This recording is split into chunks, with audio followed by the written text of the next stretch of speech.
کیا ایک قوم کے لیے صرف ایک ہی نبی آتا تھا؟ فال نکالنا اسلام کی نگاہ میں کیسا ہے؟ اور کفار انبیاء کو دھمکی کیوں دیتے تھے؟ ان سوالات کے جوابات کو جانیں گے آج کے اس ایپیسوڈ میں۔ اعوذ باللہ من الشیطان الرجیم، بسم اللہ الرحمن الرحیم۔ ناظرین کرام، السلام علیکم۔ سبیل القرآن کے اس تفسیر پروگرام میں ایک بار پھر ہم آپ کو خوش آمدید کہتے ہیں۔ آج ہم سورہ یاسین کی آیت نمبر 14 سے 21 تک کی تفسیر کو لے کر حاضر ہوئے ہیں۔ تو آئیے سب سے پہلے شروع کی 4 آیتوں کی تفسیر کو جاننے کے لیے اس کی تلاوت اور ترجمے کو غور سے سنتے ہیں۔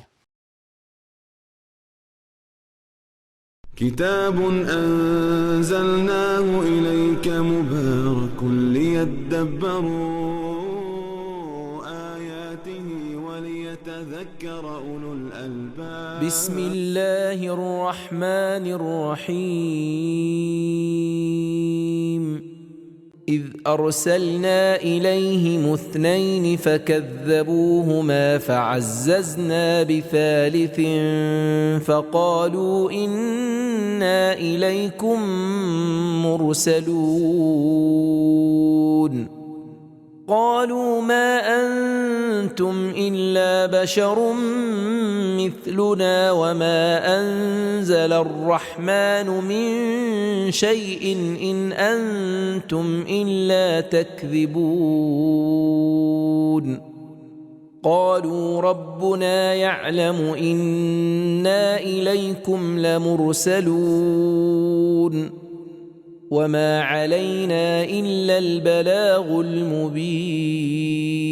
اس طرح کہ ہم نے 2 رسولوں کو بھیجا تو ان لوگوں نے جھٹلا دیا، تو ہم نے ان کی مدد کو تیسرا رسول بھی بھیجا، اور سب نے مل کر اعلان کیا کہ ہم سب تمہاری طرف بھیجے گئے ہیں۔ ان لوگوں نے کہا تم سب ہمارے ہی جیسے بشر ہو، اور رحمان نے کسی شے کو نازل نہیں کیا ہے، تم صرف جھوٹ بولتے ہو۔ انہوں نے جواب دیا کہ ہمارا پروردگار جانتا ہے کہ ہم تمہاری طرف بھیجے گئے ہیں، اور ہماری ذمہ داری صرف واضح طور پر پیغام پہنچا دینا ہے۔ ناظرین، پروردگار عالم نے اپنے بندگان کے لیے ان آیات میں صرف ایک نقطہ رکھا ہے۔ آئیے اس ایک نقطے کو غور سے سنتے ہیں۔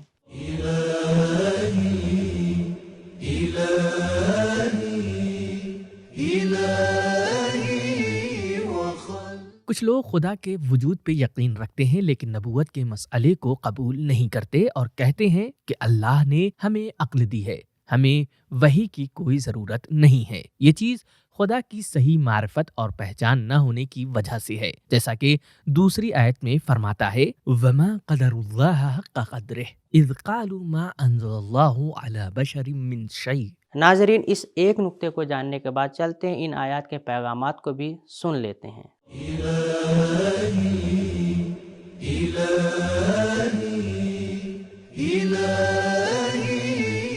نمبر 1، کبھی تبلیغ اور حق کی دعوت کو اور امر بالمعروف کو گروہی طریقے سے ہونا چاہیے۔ نمبر 2، ضدی پن ایک لا علاج مرض ہے، یہاں تک کہ انبیاء کو بھی جھٹلا دیا۔ نمبر 3، دشمن کے جھٹلانے کی وجہ سے اپنے کام اور مقصد سے نہ رکنا، اپنے لوگوں کا حوصلہ بڑھاؤ۔ نمبر 4، کبھی کئی پیغمبر ایک ساتھ کسی قوم کے لیے بھیجے جاتے تھے۔ نمبر 5، تبلیغ کرنے والوں کی تعداد معاشرے کی ضرورت کے مطابق ہوتی ہے۔ نمبر 6، مینجمنٹ میں جب کسی کو کوئی مشن پہ بھیجو تو اس کو اکیلا نہ چھوڑو اور اس کی حمایت اور اس کو مضبوط بناؤ۔ نمبر 7، لائق لوگوں کی کثرت عزت کا سبب ہے۔ نمبر 8، عزت اور ذلت خدا کے ہاتھ میں ہے، چاہے کوئی شخص اور کوئی چیز واسطہ بنے۔ نمبر 9، مینجمنٹ میں ہمیشہ کچھ لوگوں کو نظروں میں رکھنا چاہیے۔ نمبر 10، کافر سارے کمالات سے منہ موڑ لیتے ہیں اور ہر چیز کو ظاہری نگاہ سے دیکھتے ہیں۔ نمبر 11، کچھ لوگ امر بالمعروف اور نہی عن المنکر کی ذمہ داری کو اللہ کی رحمت کے مخالف جانتے ہیں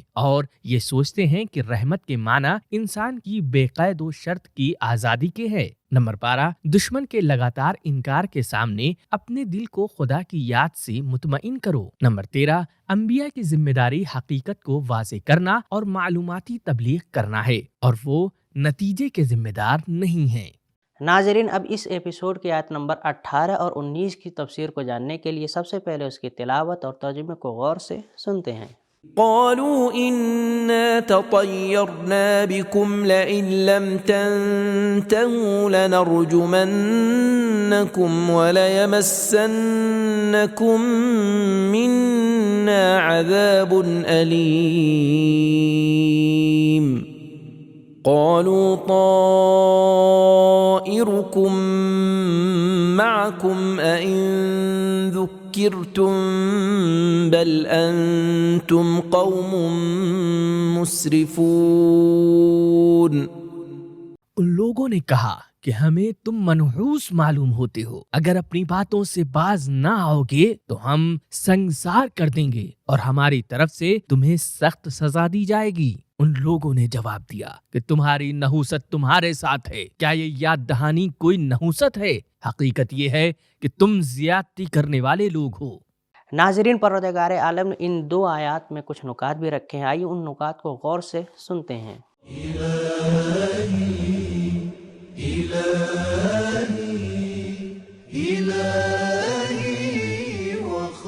فعل ایک ایسی خرافات ہے جو پرانے زمانے سے چلی آ رہی ہے اور آج بھی مشرق اور مغرب میں پائی جاتی ہے، اور ہر سرزمین اور ہر قوم میں کسی نہ کسی چیز سے فعل بد نکالتے ہیں۔ اسلام نے اس کو شرک جانا ہے اور الطیرۃ شرکن کے جملے سے فعل بد کو باطل اور غلط قرار دیا ہے اور اس کے کفارے کو اللہ تعالیٰ پہ توکل بتایا ہے۔ کفارۃ الطیرہ التوکل۔ فعل بد کے برے اثرات ہوتے ہیں جیسے لوگوں پہ سوء ظن کرنا، کاموں میں کندی آنا، ہارنے کا یقین، احساس حقارت، اور سب سے بری فعل بد مقدسات اور اولیاء الہی کی بری فعل نکالنا ہے۔ ناظرین، ان 2 آیات کی تلاوت، ترجمہ اور نکات کو جاننے کے بعد اب ان آیات کے پیغامات پر بھی روشنی ڈالتے ہیں۔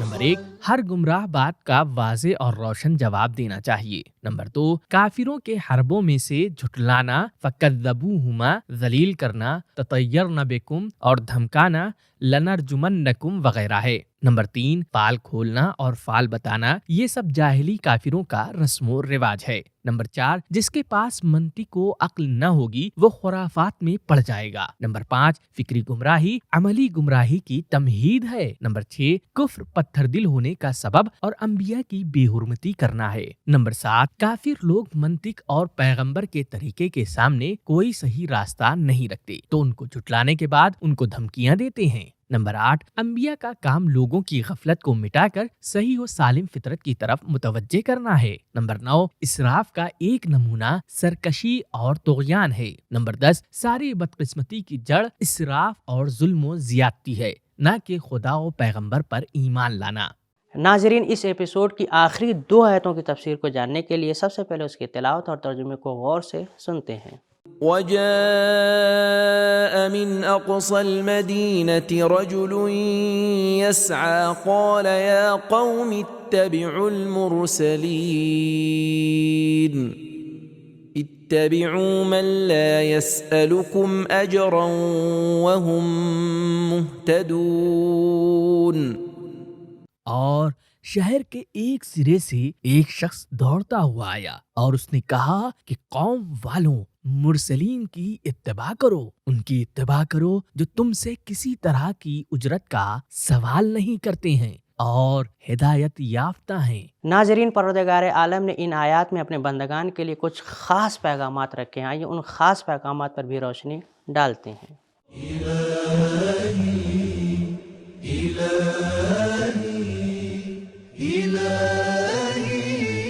نمبر 1، شہر سے دور ہونے کا مطلب تہذیب و تمدن سے دوری نہیں ہے۔ نمبر 2، حق کی حمایت کرنے میں گاؤں، شہر اور جگہ کا کوئی دخل نہیں ہے۔ نمبر 3، کبھی اکیلے ڈٹ جانا چاہیے اور چیخنا چاہیے۔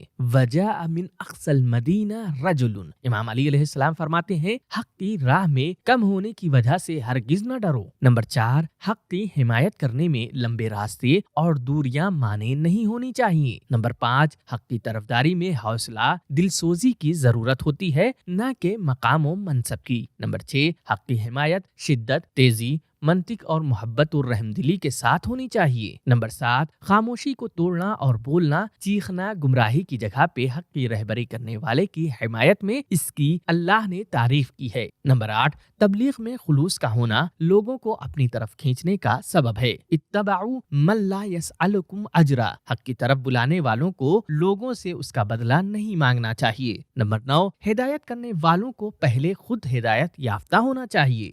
تو ناظرین، آج کے ایپیسوڈ میں ہم نے جانا کہ پروردگار عالم نے ایک قوم کی ہدایت کرنے کے لیے کئی سارے انبیاء کو بھی بھیجا، اور فال نکالنا اسلام کی نگاہ میں بہت ہی خراب چیز ہے۔ اسلام نے فال کو شرک کے نام سے تعبیر کیا ہے، اور یہ جاہلوں کی رسم و رواج تھی۔ یہ تھا ہمارا آج کا ایپیسوڈ۔ ملتے ہیں اگلے ایپیسوڈ میں، تب تک کے لیے شکریہ، خدا حافظ۔ سبیل قرآن، قرآنی سماج کی پہچان۔